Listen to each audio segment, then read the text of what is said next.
it's give Mississippi College credit. They played hard and played a bunch of guys, and so a lot of those kids got an experience to play in in a Division I atmosphere, and it's kind of fun, obviously, for them. This is the last game that on our schedule that we were able to schedule, and we just could not get a quality Division I opponent that wasn't going to hurt our RPI. So, and you see it around the country. A lot of teams will play a Division II club. It doesn't count on your RPI. It doesn't count towards the tournament. It does count on your win-loss record. So obviously, we played Berry College. We played Indianapolis. We played Brevard, North Alabama when they were Division II. And so we played the Division II schools before. Obviously, they were manned, but it got us an opportunity to work on the inside a little bit. And so both Horace Spencer and Austin Wiley took advantage of the advantages that we had on the inside. And obviously, with I think an arena record, 66 rebounds, that was positive for us. I thought our defense was, we didn't get better tonight as far as the defensive assignments. We weren't fully engaged. I thought offensively, especially the first half, we didn't share the ball very well. Obviously, we didn't shoot it very well. We shot 24% from three, and took some bad shots, took some my turn shots, and didn't make a lot of shots. So that's concerning. What happened after you guys? I mean, they cut it down to 11 points. I don't know if that was lackadaisical play or whatever. What kind of turned that for y'all? I thought the guys coming off the bench, I thought Horace Spencer, Javon McCormick, Malik Dunbar, thought they came off the bench in that period and gave us some real effort and energy. Disappointed in the starters, the way they came out in the second half. You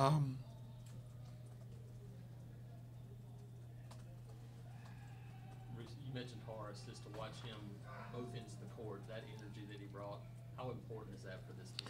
I think it's very important. I told my forwards, my inside players, look, you're going to be guarding a guy 6'5" all night. So you got to be able to challenge his shot, stay in front of him, and guard that matchup. We had mixed results with that. The ability to guard your yard and guard your man one-on-one has a lot to do with the levels that you can play at.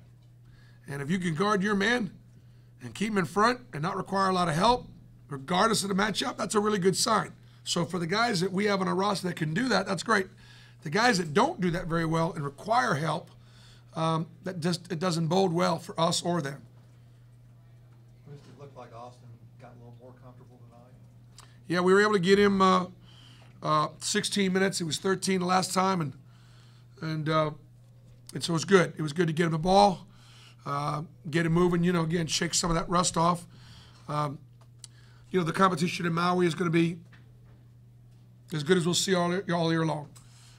There are two Final Four teams in the field, and Duke and Gonzaga. I'd be shocked if those two teams aren't one seeds. Be very, very difficult for anybody out west to be a one seed other than Gonzaga. I can't see anybody beating Duke out for the one seed right now the way they're playing. And there are probably at least 7 teams that are going to go to the NCAA tournament out of this field, not knowing who won't, but I'm just saying. We'd like to try to go there and have a successful trip. To do that, we got to win. We got to win at least a couple games. That's how I look at it. Doesn't matter who, doesn't matter when, doesn't matter in what game. These are all resume-building opportunities for us to get into the tournament. Important games for the SEC. You start off with a Xavier team that's very deep, very talented, very physical, very athletic. And Wisconsin outplayed them at Xavier last night. And they didn't quit. They made a couple of really big rallies late first half, late second half. But they're probably come in pretty angry. And a lot of things that I thought Wisconsin did, we would also need to do to have a chance to beat them. So that's just an incredible opportunity for us. Bruce, just you guys got that invite to Maui. I mean, just how proud and pleased are you with this team and how far you've come since getting that? Well, I think the people at ESPN either took me at my word that I would have the program competitive by now, or couldn't get anybody else to fill the slot because nobody would want to get in that mix. I don't know which one. But I'm glad we're competitive. You know, Maui, the Maui Invitation's got a special place in my heart. 1987-88, which was one of the first 2 or 3 years of the event. I was an assistant at Iowa, and we opened up against Stanford, a team that we had just left the year before, or maybe 2 years before. And then we played Danny Manning in Kansas, the year Danny Manning in Kansas won the national championship. Larry Brown was a coach and won that game. Then we played Rolly Massimino in Villanova, and when I was an assistant at Iowa, we won the Maui Invitational. And haven't been back since. I scheduled Tennessee to play in that tournament, but unfortunately, I was on my hiatus when they actually went there. So I've never been there as head coach.